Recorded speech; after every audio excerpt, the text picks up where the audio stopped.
There was a time when darkness did not exist. A time when the universe echoed only harmony, and each star seemed to breathe the very essence of divine perfection. Before any civilization erected its first walls, before the first human being uttered a word, there was a war. A hidden war, silent, fought not by mortals, but by creatures of indescribable glory, shaped to serve the very source of life. In the heart of this luminous eternity, a spark arose of doubt, a voice that should not exist, a rebellion so profound that it shook the very foundations of heaven and unleashed events that, millennia later, would culminate in humanity's darkest moment, the flood. Today you will witness this secret story. The story that began long before the earth was flooded, long before Noah built his ark, long before human wickedness reached its peak. Because the flood didn't begin on earth, it began in heaven. Imagine discovering that the flood wasn't just punishment for human sins, but the final chapter of a celestial rebellion that began ages before the creation of Adam. Imagine understanding that before the rain fell, before the waters rose, before humanity became corrupted, something terrible, forbidden, and deeply hidden happened in the spiritual realm. Today you will understand, because the world had to be destroyed. You will meet what really happened in heaven, and why was this story hidden for so long. If you watch until the end, you'll see the flood in a completely different light, and you'll understand that this story continues to resonate even today. Before we delve into this epic mystery, take the opportunity to subscribe to the channel, because here we decipher the deepest secrets of the scriptures, reveal hidden stories, and bring explanations you've never heard anywhere else. Like this video and share it with someone who loves studying the Bible, and get ready, because what you're about to hear will shake everything you thought you knew. Now, let's begin. In the beginning, before time began to count its days, before matter bowed to the laws of physics, there was a pure realm. An environment where harmony was not merely a virtue, but the very essence of all that existed. Heaven was not a place for disputes, limits, or shadows. It was the abode of absolute light, where each being shone with the beauty of its divine origin. There, every note, every movement, every breath of existence was a perfect symphony. Among all celestial beings, there was one that shone most intensely, a being meticulously crafted with a splendor that surpassed human comprehension. Its original name evoked neither fear nor destruction. On the contrary, it carried a rare beauty. Lucifer, the bearer of light. His gifts were undeniable. His appearance dazzling, his influence powerful. He walked among stones of fire, contemplated divine glory up close, and led choirs that echoed throughout the universe. But something began to change, something subtle, almost imperceptible. Admiration turned to pride. Pride transformed into vanity, and vanity gave way to a forbidden desire. It's difficult to comprehend how darkness can be born in a place where there are no shadows, but that's how it was. Not all at once, not violently. It emerged like a small seed, an isolated thought. What if I could be more? This question pierced his core and slowly poisoned him. A thought that would have been immediately destroyed before, now began to germinate. Lucifer, contemplating the brilliance he received, began to forget who had granted it. His gaze, once fixed on divine glory, now turned inward. The leader of the choirs, the guardian of worship, the ambassador of light, began to exalt himself. This change wasn't recorded in words. There were no conscious witnesses to the exact moment when everything changed. However, the vibration of heaven felt it. The perfect harmony began to show small cracks. Angels who had previously only followed their duties began to be influenced by questions that had never existed before. Thoughts of doubt echoed silently through the celestial corridors. Lucifer did not rebel publicly. He did not walk among the celestial host proclaiming his desire for ascension. He planted ideas, dangerous ideas. He began to insinuate that divine law was restrictive, that God, though perfect, demanded too much obedience, that true freedom would only exist if creatures could choose their own paths, far from the absolute authority of the Creator. To a human being, these words might seem simply rebellious, but in heaven, where everything was perfect, where every element functioned in perfect balance, this insinuation was like pure poison. It was a rupture of essence, a threat to the very structure of the universe. Lucifer began to gain followers. It wasn't an open revolution, but an infiltration. His arguments were seductive, skillfully crafted. He spoke of freedom, of evolution, of unlimited potential. He promised something that heaven already offered, but with a touch of selfish autonomy. He planted a seed of unrest in the hearts of those who listened to him. The rebellion was growing silently, but God saw everything. The Creator, knowing every thought and every intention, did not intervene immediately. He could have extinguished Lucifer with a simple breath. He could have destroyed every thought of rebellion before it even formed. But he did not, because the universe was created upon an inviolable principle, free will, and to destroy it would be to destroy the very nature of love. Thus, God allowed the rebellion to manifest itself, not because he desired chaos, but because he knew that preventing Lucifer would only perpetuate doubt in the hearts of the faithful angels. The truth needed to be fully revealed so that no being in any future time would again question divine justice. The war that would emerge was not merely a physical battle. It was an ideological battle. And every ideology needs to reveal itself in its entirety before it can be judged. The murmurs grew louder. The celestial hosts began to divide. An unprecedented tension began to hang over the atmosphere that had previously echoed only harmony. A third of the angels began to sympathize with Lucifer's vision. They believed that true freedom was being curtailed. They thought that Lucifer, so beautiful and so intelligent, might be right. And then, the decisive moment arrived. The rebellion, previously hidden, became open. Lucifer claimed a throne.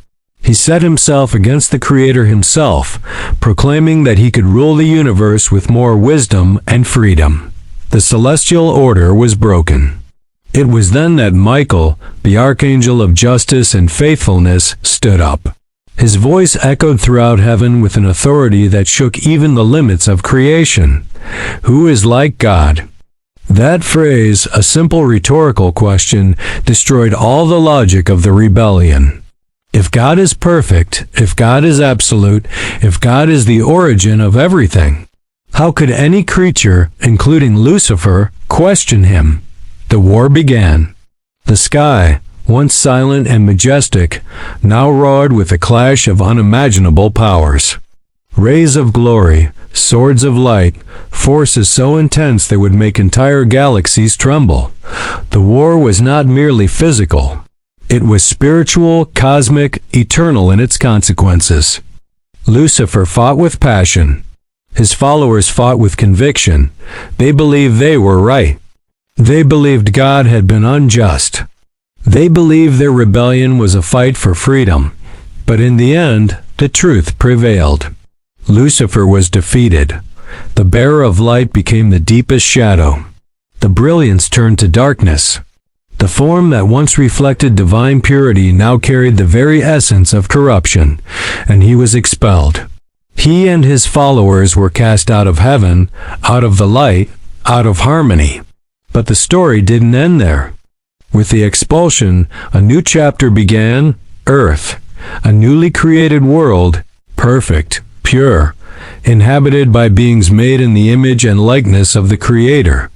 It was the new stage for a conflict far greater than any human could comprehend. Humanity didn't know it, but it was living in the middle of a cosmic war. Lucifer, now called Satan, looked at creation and saw an opportunity to destroy what God loved most. He could no longer touch heaven. He could no longer try to overthrow the divine throne. but he could attack the image of God reflected in humankind. Earth has become its new arena. He was determined. If he couldn't rule heaven, he would try to rule the world.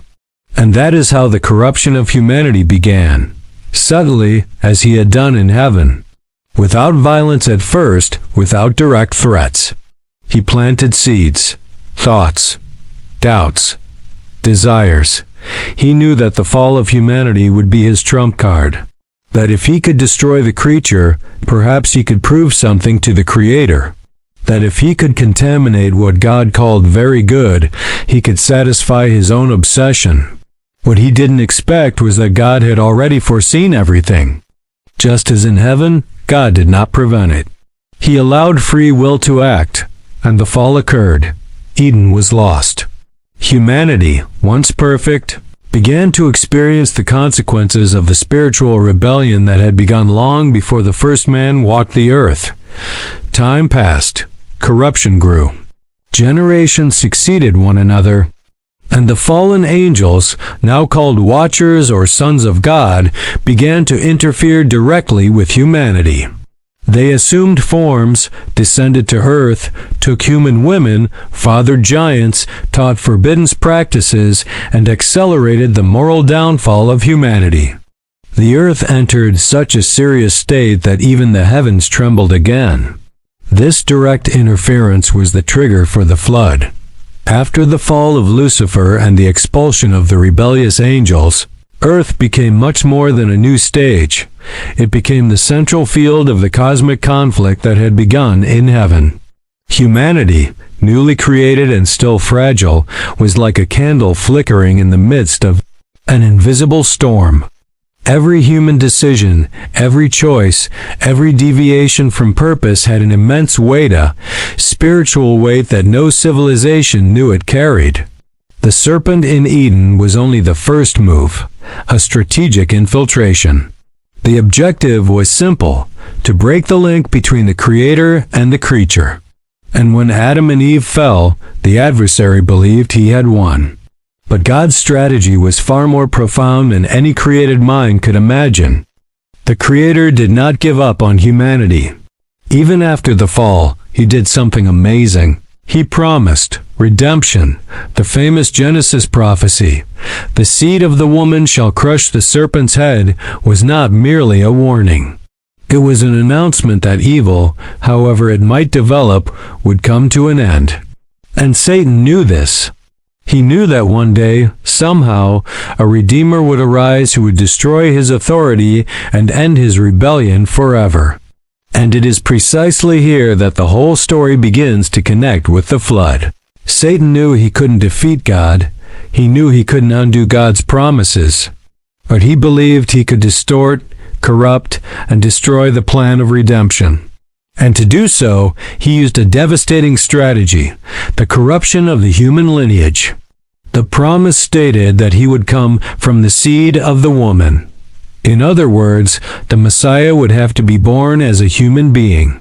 But if humanity were completely corrupted, completely distorted, completely altered, then perhaps the promise could not be fulfilled.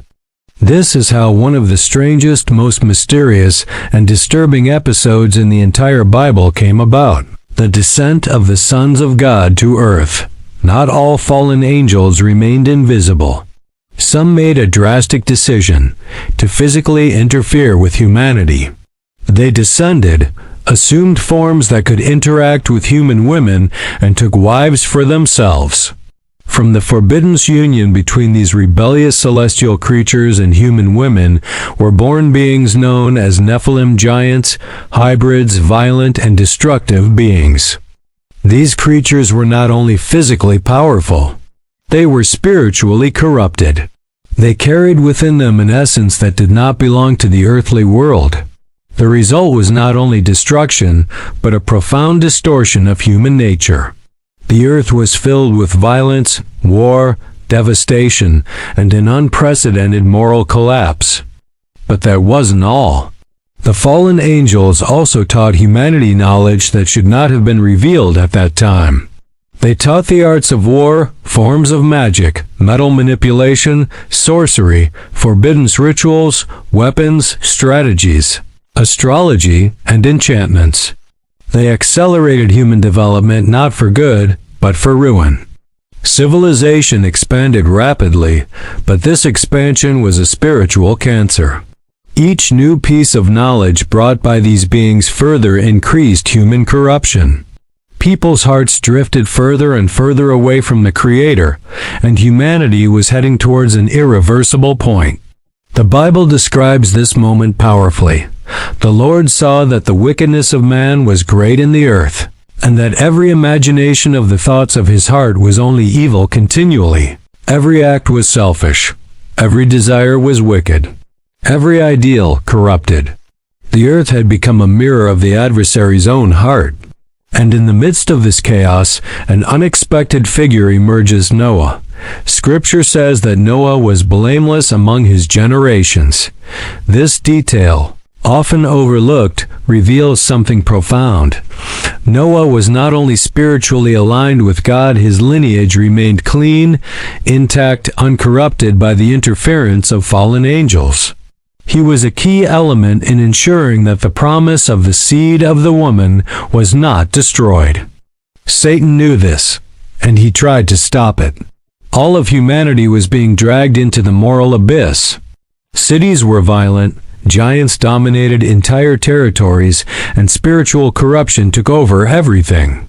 The Watchers had spread across the earth, dominating tribes, interfering with human powers, and establishing unjust kingdoms.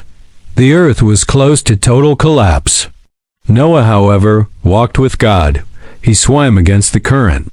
His family had been chosen, his lineage preserved. He still heard the divine voice amidst the chaos. But the situation was so serious that God made a drastic decision, not as punishment, but as a merciful intervention. Earth needed to be reset. The flood was not merely a punishment. It was not simply a response to human wickedness. It was a measure of cosmic restraint, a way to preserve humanity from complete annihilation and prevent Satan from destroying the plan of redemption before it even began. God then calls Noah. The order is clear: build an ark, a gigantic structure, a refuge to preserve life. Noah, without hesitation, obeys. He doesn't understand everything. He doesn't understand all the spiritual implications, but he trusts. Faith, in fact, is the link that remains intact amidst global corruption. While Noah builds the ark, humanity mocks, ridicules, considers it madness. No one believes. No one understands. They were so spiritually distant that they could not hear the divine voice echoing in their conscience. The work continued. Decades passed, and human corruption intensified even further. Giants seized territories by force. Violence was constant. There were profane rituals, cults to watchers, magical practices, human sacrifices. Everything was crumbling. And then the decisive moment arrives. The ark is ready. Humanity, however, remains blind. And it is precisely in this blindness that Satan believed he would win. He believed he would destroy the pure human lineage, prevent the birth of the Messiah, and seize dominion over the earth. But he did not expect that God would interrupt history in such a radical way. The waters began to fall. The rain, which had never fallen from the sky in that way before, became an overwhelming deluge. The fountains of the abyss burst forth. The earth trembled. Mountains dissolved. Entire cities disappeared. Humanity, which believed it had dominion, discovered its weakness. Inside the ark, Noah and his family waited. Outside, the world was being destroyed not out of revenge, but so that the promise of redemption could continue to live on. Satan, observing everything, realized he had failed, but he did not give up. He knew that history would continue. He knew that new plans would be devised. He knew that, even with the flood, the cosmic conflict would persist until the end of time. The flood was over. The waters that had risen to engulf mountains began to recede. Death had swept across the earth like an icy wind, carrying with it cities, kingdoms, cultures, and also the deepest marks of corruption caused by the fallen angels. Outside the ark, the world's landscape was no longer the same. Silence.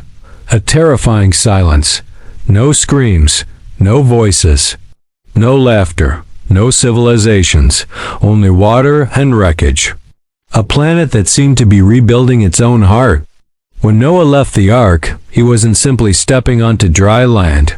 He was stepping into a new chapter of humanity. But this chapter wasn't just physical, it was spiritual. Something else was happening in the invisible realm. Something profound, decisive, and defining. The rebellion that began in heaven had been stopped on earth, but it's not over. The fallen angels who had mingled with humanity suffered a severe judgment. They were imprisoned in spiritual abysses, confined to regions of darkness, prevented from repeating the same corruption. God put a definitive stop to that specific type of interference. It was like a clear message. Thus far has come your rebellion. From here on, I reclaim control. But Satan, the instigator, the strategist, the manipulator, remained at large. He had lost a battle, but not the war. And while Noah erected an altar to give thanks for the preservation of life, Satan watched silently, studying, planning, waiting for the next opportunity to distort the human heart. Because here is the climax of this story. The flood was not merely a response to human wickedness. It was a response to the war that began in heaven. It was a necessary measure to prevent the celestial rebellion from taking complete control of earth. It was a way to preserve the lineage that would one day bring forth the Messiah.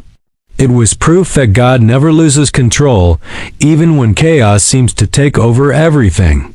Humanity, now reduced to a single family, was given a new chance, a new covenant.